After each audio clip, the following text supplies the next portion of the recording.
Hello students, here I am come with the topic polynomial, that is of 9th class. तो polynomial को समझने के लिए polynomial क्या होते हैं, अलजेब्रिक एक्सप्रेशंस होते हैं, ये अलजेब्रा में आपके यूज होते हैं।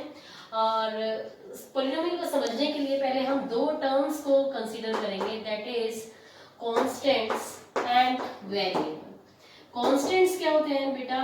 कांस्टेंट होते हैं जिनकी वैल्यू फिक्स होती है, किसी भी पर्टिकुलर सिचुएशन या प्रॉब्लम में वैल्यू फिक्स हो, वो क्या होंगे? आपके कांस्टेंट होंगे। और वेरिएबल जिनकी वैल्यू सिचुएशन के अकॉर्डिंग या प्रॉब्लम के अकॉर्डिंग फिक्स नहीं हो, यानी कि नॉट फिक्स्ड वैल्यू, इनकी वैल्यू चेंज होती रहे, वेरी होती रहे, तो दीज आर कॉल्ड वेरिएबल्स। जो कांस्टेंट होते हैं वो कोई भी फिक्स वैल्यू, यानी कि कोई भी नंबर हो सकता है, 1 2 3 4, कोई भी सोन, आप कुछ भी ले सकते हो। These are non negative integers, कोई भी आपके इंटीजर्स हो सकते हैं, कुछ भी हो सकते हैं, जिनकी वैल्यू फिक्स है। और हम फिक्स वैल्यू की मतलब कांस्टेंट जो लेंगे पॉलिनोमियल में, जो हम पढ़ेंगे उनको हम कुछ constant A B C D भी रेफर कर सकते हैं, और उनकी जगह हम a0 a1 a2, क्योंकि ABCD अगर हम लेंगे तो वो अल्फाबेट आपको पता है 26 या सिर्फ इतने ही ले जाएंगे, लेकिन हम पूरे और भी ज्यादा, उससे ज्यादा लेना चाहते हैं तो हम इसको a1 a2 a3 और अप टू an, इस तरह से हम कांस्टेंट की वैल्यू ले सकते हैं। वेरिएबल की जहां तक बात करूंगी तो वेरिएबल्स जो हम इसके अंदर कंसीडर करेंगे वो होते हैं ज्यादातर x y z t u v, ये जो टर्म्स होती हैं ये वेरिएबल के लिए यूज होती है।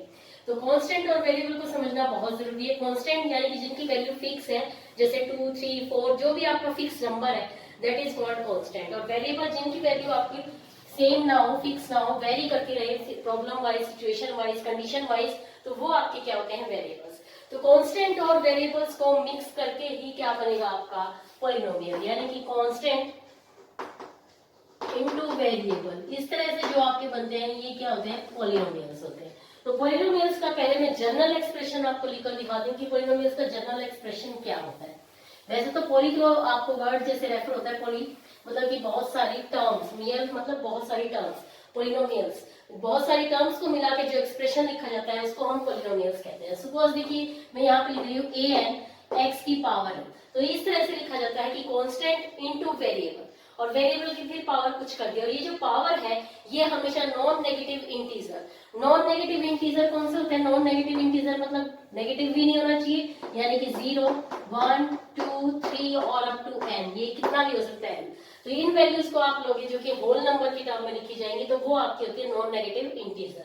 तो इसको यूज करके जो आपकी एक टर्म लिखी गई है वो क्या होगी? पॉलिनोमियल। इस तरह से इस तरह की बहुत सारी टर्म्स को जब मैं जोड़कर लिख देती हूँ x-1 एंड सो ऑन, यहाँ पे आपका आ जाएगा suppose a1 x1 plus a0 x की पावर 0।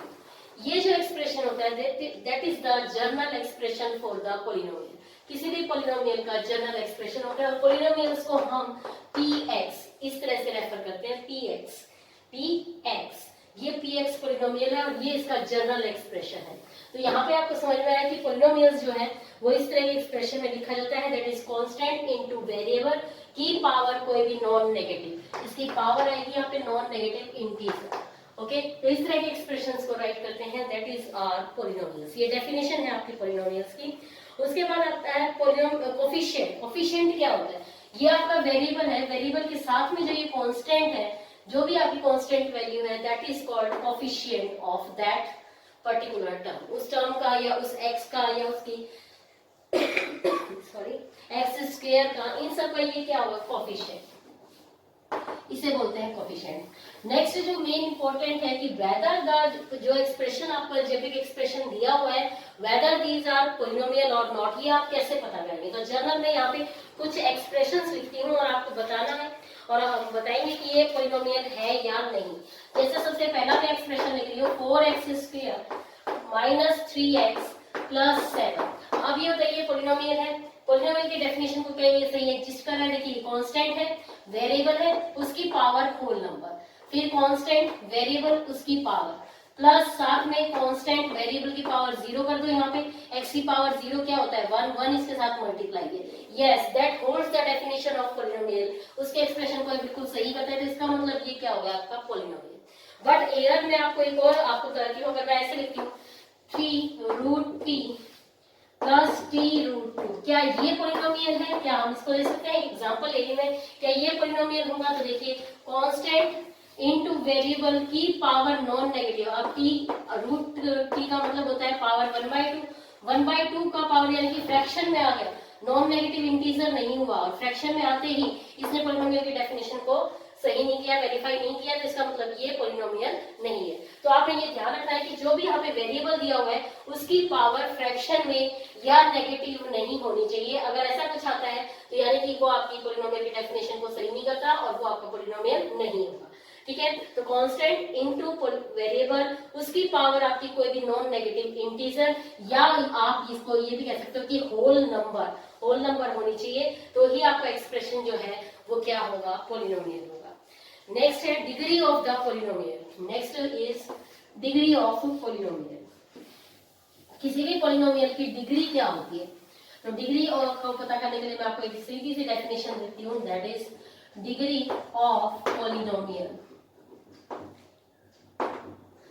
highest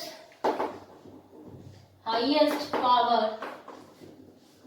of वेरिएबल की हाईएस्ट पावर, किसी भी अलजेब्रिक एक्सप्रेशन में जो पॉलिनोमियल है उसकी हाईएस्ट पावर, जो वेरिएबल की हाईएस्ट पावर वो उसकी डिग्री है। Suppose I am writing here x की power 4 plus 3x cube plus 2x square, ये एक पॉलिनोमियल है, हाँ है।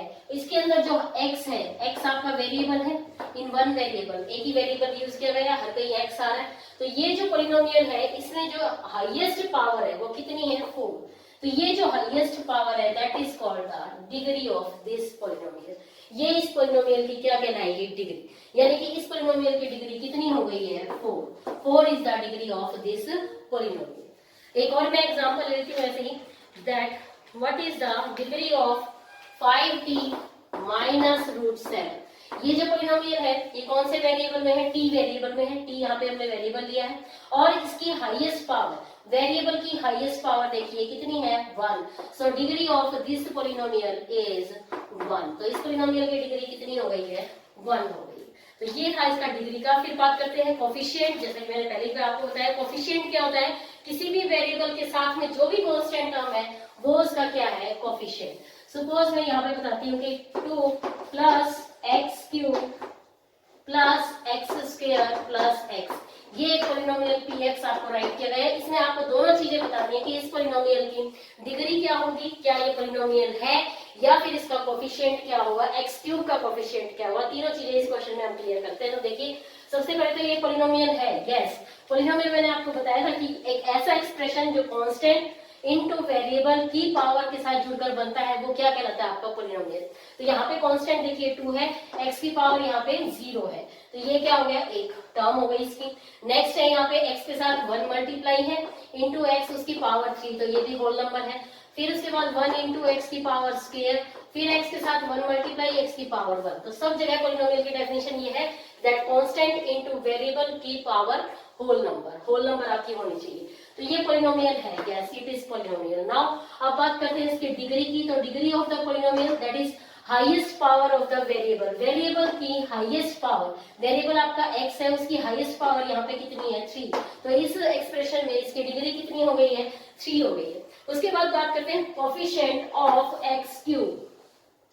इसमें अलग अलग टर्म्स के हम कोफिशिएंट वेरिएबल के बता सकते हैं। तो एक्स क्यूब का कोफिशिएंट क्या है, एक्स क्यूब के साथ क्या कांस्टेंट मल्टीप्लाई है, 1, तो कोफिशिएंट ऑफ एक्स क्यूब क्या आ जाएगा, 1। ठीक है, तो ये तीन चीजें हमने आपको अभी करी। और फिर उसके बाद आते हैं टाइप्स ऑफ पॉलिनोमियल। तो पॉलिनोमियल के टाइप्स क्या होते हैं वो देखिए, दो on the basis of 2 criteria, 2 criteria पे हम इसके टाइप्स को डिस्क्राइब करते हैं। दैट इज फर्स्ट है on the basis of term and second is on the basis of degree, you can say term के बेसिस पे। देखिए पॉलिनोमियल जैसा कि मैंने बताया था बहुत सारी टर्म से मिलकर बना हुआ, तो यहाँ पे देखिए जब आपके किसी भी पॉलिनोमियल में सिर्फ एक ही टर्म हो, सपोज मैं राइट करती हूँ 4x, ये एक ही टर्म है, तो इस तरह के पॉलिनोमियल को कहते हैं मोनोमियल, एक ही टर्म वाला। ये पहले भी आपने क्लासेस में पढ़ा हुआ है। दूसरा अगर 2x प्लस 3 इस तरह की टर्म है, 2 टर्म आई हुई है, तो ये कहलाता है बाइनोमियल। फिर उसके बाद आपका था next 2x square plus 3x plus 4, अगर इस तरह की टर्म देखिए 3 टर्म है यहाँ पे, तो ये क्या होगा आपका ट्राइनोमियल। एंड और 3 से ज्यादा आपकी कोई भी टर्म आ जाती है तो उसे हम क्या कह देते हैं, पॉलिनोमियल। ओके, तो on the basis of term ये आपकी डिस्क्राइब किया हुआ इसके टाइप्स। उसके बाद डिग्री के बेसिस के ऊपर हम करें तो सबसे पहले डिग्री जो है वो वेरिएबल के ऊपर डिपेंड करती है। यहाँ पे मैं कुछ एक्सप्रेशन लिख रही हूँ, आप ध्यान से देखिए। 2x + 3 पहला algebraic expression, second is 2x² + x + 1 and third one is 2x³ + 4x² + 2x + 7 and fourth one is 2x4 और कुछ भी 3x4, जो भी एग्जांपल ले रही हूँ ये जस्ट +4x। तो इन 4 एग्जांपल को देखकर हम इसके क्लासिफाई करेंगे। जब भी आपकी वेरिएबल की डिग्री 1 हो, यानी कि वेरिएबल जो है उसकी पावर अगर 1 है, तो इस तरह के पॉलिनोमियल को हम नाम देते हैं लीनियर पॉलिनोमियल। कौन से पॉलिनोमियल होते हैं? लीनियर। सेकंड, जब आपकी वेरिएबल की पावर हाईएस्ट पावर यानी कि हाईएस्ट डिग्री अगर 2 है तो उसको हम कहेंगे दैट इज क्वाड्रेटिक पॉलिनोमियल। फिर उसके बाद आपके वेरिएबल की यानी कि हाईएस्ट डिग्री उसकी अगर 3 है, 3 डिग्री, तो उस तरह के पॉलिनोमियल को हम नाम देते हैं क्यूबिक पॉलिनोमियल। और अगर उसकी डिग्री 4 है तो वो होता है बाई क्वाड्रेटिक पॉलिनोमियल। तो these are the 4 types of polynomial on the basis of degree. Degree के बेसिस के ऊपर है, यानी कि highest power of the variable, उनके ऊपर बेस पे इनको क्लासिफाई किया हुआ है। उसके बाद नेक्स्ट आता है आपका जो मोस्ट इंपोर्टेंट पार्ट है, उसमें किसी भी पॉलिनोमियल एक्सप्रेशन की वैल्यू निकालना एट पर्टिकुलर पॉइंट पे। Suppose I am writing here 5x² + 2x + 3, ये आपको एक px कोई भी पॉलिनोमियल दे रखा है और you have to find the value of this px at x = 1। 1 के ऊपर आपको इस पॉलिनोमियल की वैल्यू फाइंड आउट करनी है। तो उसके लिए क्या करेंगे, जहां पे भी x है हम वहां पे 1 पुट कर देंगे। तो जहां देखिए आप p1 निकालिए, यानी कि x के px की वैल्यू 1 पे फाइंड आउट कर रहे हैं, जहां x है वहां पे 1 पुट कीजिए। 5 × 1² + 2 × 1 + 3 सॉल्व करेंगे तो क्या आएगा, 5 + 2 + 3 दैट इज 10। तो इस पॉलिनोमियल की वैल्यू एट x = 1 क्या आ गई है, 10। तो ऐसे आपको कोई भी इंडिकेटेड पॉइंट पर उस पॉलिनोमियल की वैल्यू फाइंड आउट करनी है, तो वहां पे हम उस वेरिएबल की जगह वैल्यू पुट कर देंगे और उसको कैलकुलेट करेंगे। ये है किसी भी पॉइंट पे वैल्यू पॉलिनोमियल की फाइंड आउट करना। उसके बाद बात करते हैं नेक्स्ट इस topic is zeros of the polynomial. तो जीरोस कैसे निकालते हैं? जीरोस का मतलब क्या है, देखिए मैं सिंपल एक्सप्रेशन लेती हूँ या सिंपल पॉलिनोमियल ले रही हूँ। px = 2x + 3 eight x = -3/2। जब मैं x की वैल्यू -3/2 पुट करती हूँ, तो देखिए p of -3/2 = 2 × -3/2 + 3 सॉल्व करिए। 2 से 2 कैंसिल आउट हो जाएगा, -3 + 3, 3 में से 3 चला गया, क्या आ गया, 0। यानी कि ऐसा पॉइंट जिस पॉइंट के ऊपर ये जो पॉलिनोमियल है px है वो आपको क्या दे, 0 दे, तो ये x इस पॉलिनोमियल का क्या कहलाता है, 0 कहलाता है। और ये x इस पॉलिनोमियल का रूट होता है। ये आप दो चीजें यहाँ पे नहीं भूलेंगे, 0 और रूट। तो ये x = -3/2 इस पॉलिनोमियल का क्या है, रूट है। मतलब x की उस वैल्यू के लिए जहां पे px की वैल्यू क्या आ जाए, 0, वो उसका क्या होता है, जीरोस होता है। तो जीरोस ऑफ ए पॉलिनोमियल आपको समझ में आ गया। Now you can do exercise 2.1 और 2.2 of NCERT easily. Thank you.